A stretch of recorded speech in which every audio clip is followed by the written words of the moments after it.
How to fix Xbox app widescreen on Android phone. Hello guys, in today's video I'm gonna show you how to fix Xbox app widescreen on Android phone. First open settings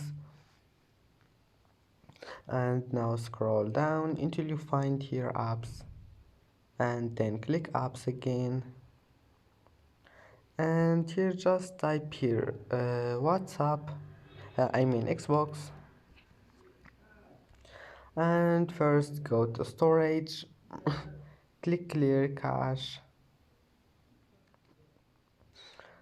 and then go to permissions, check all of those permissions here, allow all of those, and then scroll down and here you will find the right system settings, click on it, and maybe you'll find it like that, just disable it, and that's it. Now just go back and try again and your problem must be fixed, and see you in the next video.